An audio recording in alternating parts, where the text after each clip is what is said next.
Yo, hey, what's up, guys? Welcome to today's stream, and today I'm gonna be talking about this new deck, which is Melfy Tribrigade Dogmatikas. You obviously don't see the Dogmatikas on here, but I figured I highlight the two main engines that are coming out of Phantom Rage, which is the Melfy engine and then the Tribrigade engine. I figured like Dogmatikas are so splashable. I figured like I didn't really want to include them in the thumbnail as you see here, and it would be a lot cuter to see basically Flajet shoot out little puppy out of her gun. But anyways, don't eat Melfies, guys. That's a call out to you, Farfa. Stop eating Melfies. Anyways, yeah, we're gonna be talking about this deck. I think this is gonna be the best mid-range deck, or one of the best mid-range decks coming out of Phantom Rage. This deck has a very good early game, very strong mid game. It lacks in the late game quite a bit, but it's just a very strong recursive engine. And I liked how all these cards synergizes really well with each other. First, a huge shout out to Jesse. He and I, when I was playtesting Mutants, actually like showed me this deck. Like he was the one who kind of was like playing this, and I like definitely was like interested. Like it piqued my interest. He sent me like a draft of what he had, and then I made my own variant from there. But definitely a huge shout out to Jesse and Duelist Academy. So they put out a lot of amazing content. If you guys want to go check them out, definitely do that. It's in the link in the description box below. They make awesome decks, and they help you make decks that you want to turn competitive. So if you are interested in that kind of stuff, definitely go check them out. On another note, though, I'm going to be talking about this Melfy Tribrigade deck, and we're going to walk you through this deck profiles, as well as some of like the plays that you can do turn one. But before we do all of that, also a huge plug about myself. If you are interested in purchasing an Infinable playmat, go to packtcg.com. My website is live and up and running. The other thing is, I just want to say thank you guys. We're almost at 10,000 subscribers. So if you guys enjoy this video and this type of content, please don't forget to comment, like, and subscribe. And let me know your comments in the section below what decks you're excited about coming out of Phantom Rage. But without further ado, we're going to jump right into it. So, this is the list that I'm currently playing. 6 hand traps. I figured 6 is like okay. It's like it's like enough hand traps where you don't break. Ash is very generic, and then Cyframe Gear Gamma is the best hand trap for this deck. I would say it's like almost mandatory, to play Gamma in this deck. The main reason being you have cards as Rescue Cat with tributes for cost. You have Obedient School, which activates when you control no monsters. So because you can control no monsters, or even if you activate like Tribrigade Factor, you're basically gonna be activating cards that like make you control like no monsters. So or like when you would activate effects or cards when you would have no monsters, which lets Gamma have a lot of impact going first or second, and that's why I really like Gamma. And then we'll talk about the Dogma engine. It's very small. I play one Ecclesia, one Fleur-de-Lis, and I play the new one, which is Dogmatika Hashashinya. I have no idea how to pronounce this name. I play this because it's essentially a free extender whenever a Fusion, Synchro, XYZ, or Link monster is sent to the graveyard. What's cool about this is that this actually works on like if you detach materials like off of Zeus, for example, and one of them is an XYZ, you can trigger it. It also like triggers if your opponent does it, right? So why that's really neat is because it helps you recur back Fleur-de-Lis. So you can like on your opponent's turn, you can summon the Hasha, activate its effect to get back Fleur-de-Lis, then activate Fleur-de-Lis, which like puts up 2 bodies on your field, and then like this also when this card is summoned, it doesn't have any restriction. It also makes all your Dogmatica's monsters like bigger if they declare an attack on it. So I just like this card being able to recur back your Fleur-de-Lis, recur back your Ecclesia, and just like help push for damage as well. So I really like this card. It's the card that I've been testing. Next, in terms of the Melfy package, or like the Beast package, the level 2 Beast package, I play 1 Hop. There's 2 things you can do with Hop. You can either make Herald, which is the common thing. You can also make Vulcan, and Vulcan's like the tech card that you can consider making, which is if you open up like an Ecclesia, you can like hop on the Ecclesia, and that allows you to make Vulcan. Vulcan allows you to like bounce 2 cards. So like a cool thing you can do is like you can like bounce your Tenki back to reuse it. You can bounce back like the Fleur-de-Lis to use it later. You can basically it lets you basically like bounce cards that you want to recur, and then it bounces the card your opponent's created, which is a bounce disruption is like very strong in like the metagame. So I played double Kalantoza just because it's on once per turn, and you don't when you hard open one, you wouldn't have another one in the deck. This is definitely a card you just don't want to open, but thankfully, Flajet lets you put back the Kalantozas if you hard draw them. So that's kind of really nice, like being able to like put back a brick. And that's why like this deck is really strong with Flajet, being able to like put back bricks, like put back driver, put back Kalantozas, etc. And then we're playing a much smaller Melfy package due to the fact that like I'm also fitting in the Tribrigade package, but we're playing one Cathy, one cat or one cat. Um, so the cat is just for to get access to a bunch of cards in your deck. So it gets you either Zoo King Alpha, or it gives you the Hop, or it gives you a follow up in the form of a Nimble or a Rescue Cat. These cards are really strong. You can technically cut the Nimble Beaver if you want, because this card loses to like Ash a little more. But you can always turn this into an Almirage and then play with Dogmatika cards. So it's like still fine. And then yeah, you have like the pop. But then yeah, like the Nimble Beaver you can definitely cut for like 3 more hand traps if you want like more defensive cards for going second. I just personally choose not to. Just because I want the deck to be as consistent as possible, and like Nimble Beaver is just like a really strong way to get to link climb to either access code, or a way to like make XYZ plays so that you can Zeus your opponent. Then you have Rescue Cat. Rescue Cat is really strong. It's like definitely the best starter. Being to summon like 2 different named beasts is really nice, and you generally like want to summon a Kalantoza and like a pup or whatever you're missing, just because when you make excited, you can like bring back the Kalantoza, and then you get access back to your pop. So that's really cool because it doesn't negate, and Kalantoza is not once per turn. You'll pop a card, you'll use pop, summon another Kalantoza, you'll pop 2. So like Rescue Cat by itself is like 2 pops, which is like kind of insane if you think about it, or it's a pop and a negate. So Rescue Cat is just like absolutely like one of the best starters. So yeah, definitely pick up your super TUs if you don't have them already. I actually don't have any, and my stream's been roasting me. So I need to go get those right now. Next, in terms of the Tri-Brigade package, I've been playing 2 Saras, 2 Fractor, and then 1 Naval.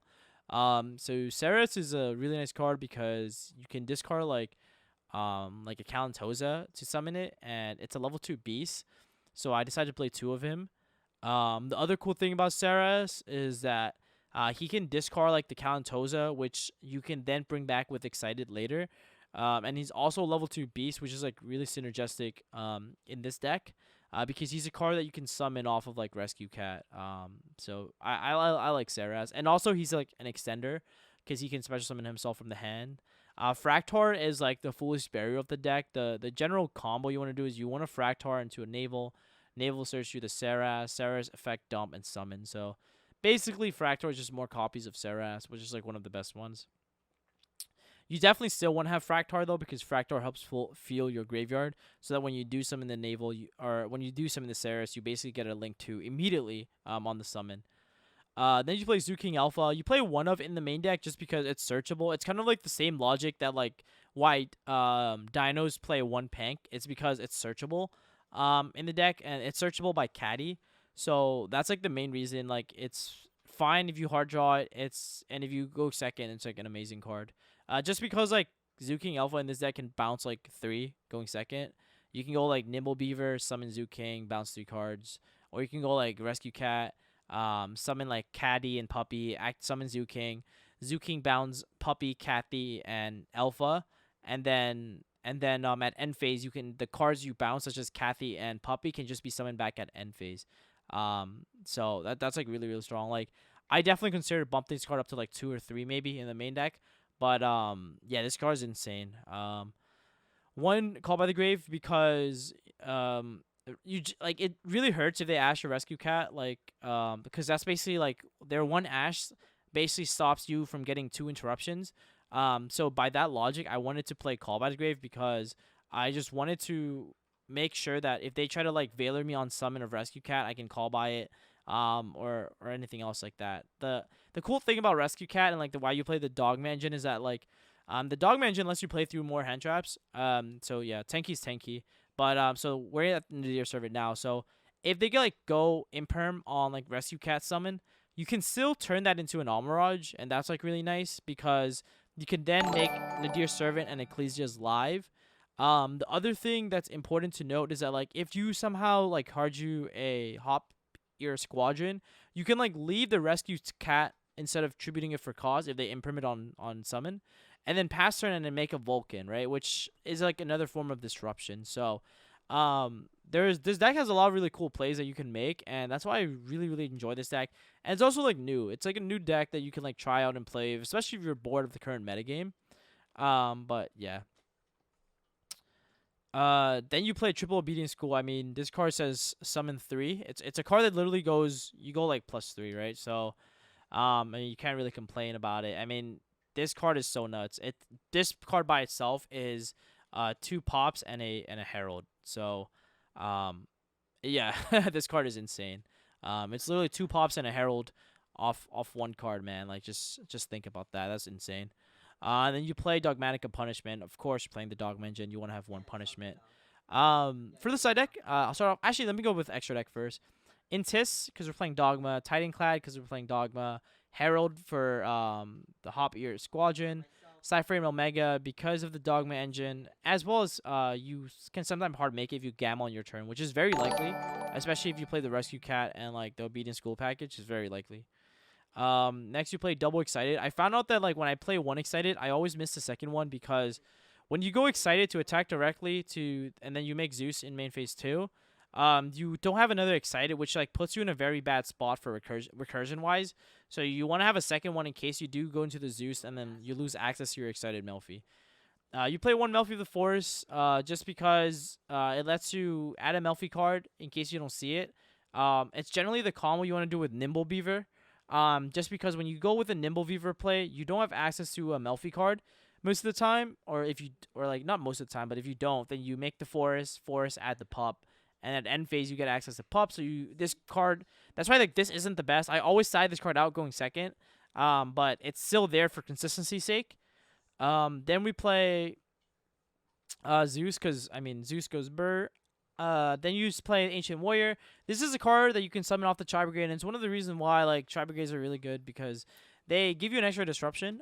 So like if you like full like if you like drew like I don't know like 10 key plus I don't know like I guess like 10 key and like I don't know like a Rescue Cat or something, right? Like that's a pop, a bounce, and another bounce off of like I don't know like the Double Dragon Lord. So that's really cool. It's a card that you can summon off of like the Tribrigade, so that's nice. Almirage, so that you can convert like these cards in case they get imperm. So like Rescue Cat or Nimble, in case they get imperm, you can convert them to Almirage and then make sure Dogmatika cards live. The Tribrigade Flaget, just because it puts back bricks and it's a level 2 that you can summon off the Tribrigades. Lugal is like the worst one. You just use them to link climb. Shrike is a nice banish, and it's also really nice because basically in the Melfy deck, Shrike gains the most value because it triggers whenever Beast Warrior, or Wing Beast is summoned to your field. So during your opponent's turn, if you like puppy them, you can pop a card with Kalantosa, and then you can like banish your card with Shrike. So like it just gives you like an extra disruption, and it's something that like I guess the other Tribrigade decks can't really do, which is like being able to like special summon beast monsters, beast warriors, or winged beasts on the opponent's turn, which is important. And then of course you play the 1 Access. I like this card because when they can't crack your board, you're left with like very weak monsters. So you try like the best way to go for a game is access code, in my opinion. And you're not under any restriction on the following turn with so like you can easily make and climb into access and then just push for game. And then for the side deck, we play the 1 Pank because it's limited. The 2 Zoo King Alpha to fill the rest of the side deck. I mean, Alpha is an insane card going second. And it's what I side out the Nimble Beavers for. Cosmic Cyclone, I think, is actually better than Lightning Storm now. The main reason being that if you're playing against like the Dogmatika Shaddoll deck or like the Invoke Dogmatika deck with some Shaddoll cards, you want to be able to Cosmic Cyclone against the Cosmic Rook. The other thing with Cosmic Cyclone is that it's just a card that you can like chain to, and I find that like way more utility and way better than the other stuff. It's also like an easy out to like Mystic Mine, Whereas like Lightning Storm it puts you in a weird spot, especially with 10 keys. That with 10 keys, it makes your Lightning Storm and it makes your Evenly not as like good or make it like quite bad. So in that case, like Cosmic Cyclone is just better, especially because you have cards like 10 keys. So, like logically, I think Cosmic is just better, like in my opinion. Three tax because the three tax is, I mean, it's just nuts. Like three tax is just like there's not much to say. Like three tax just like literally, it's just crazy. Going first is just it just guarantees you game. Ice Dragon Prison because it's one of the best trap cards, and I want to side this card in as extra disruption against like any combo deck. And then we have Infinite Impermanence, which is a nice way to side in like 9 hand traps, which is I feel like a nice number to have going second against like combo decks. But that's pretty much it, guys, for the Melfy Dogmatika Tribrigade list. And if you guys enjoyed this list, let me know. Try it out for yourselves when Phantom Rage does come out, and let me know what deck you're excited about and what deck you want me to make next. The current decks that I've been working on is the Suiten deck. I've been working on Ancient Warriors. And yeah, like I just been grinding out like decks out of Phantom Rage because Phantom Rage is a really, really nice like deck builder set. It's a deck builder set that lets you just lets you play something different than what the metagame currently has to offer, and I really, really like that because, like I said, the meta can get really, really stale, especially because we've been in it for like what, a month, 2 months now, and getting new cards, new engines to try out, new archetypes, new rogue decks. That's like the fun part of Yu-Gi-Oh for me. And also, so for those guys who stayed all the way to end, I am planning to release a new series soon, which is essentially gonna be called Balling with a Budget. Shout out to Dan, Dan or D Peckley. I don't wanna dox him, but shout out to D Peckley in my chat and everyone else in the Twitch chat for giving me like the names idea. I essentially the premise of Balling with a Budget is I would put out a budget deck profile, and it would be 2 parts to the series, right? So every episode is going to be divided into 2 parts. One is the deck building component, and then 2 is going to be the dueling component, where I take this deck to real locals, or remote dual locals, guys. COVID is still a thing. I take it to locals, and I essentially try to like play the deck that I make. Of course, I have to go out and buy these cards, but thankfully, because they're budget, they shouldn't be too much. And I think this would be a really good way to practice my deck building skills, because deck building is one of my favorite parts about the game. It's what I feel like I'm more known for, because like I just like trying out and breaking decks and building decks, and the challenge is of course to build it with like not as much money. And of course you guys get to see the deck building side, which is going to be like the part 1 of the episode, and then the part 2 will be like the actual dueling. So I'm going to be recording my matches at remote duels, and showing you guys like how these decks functions, interactions you might not know. And so yeah, guys, if you're excited for Balling on a Budget, do put down in the comment section below hashtag Balling on a Budget, and let me know if you're excited, because I definitely am to be putting out this content. But anyways, guys, thank you so much for tuning in. As always, don't forget to comment, like, and subscribe. We're almost at 10K, so if you want to be part of the before 10K gang, hit that subscription button, and I'll see you pretty soon. Peace out, guys.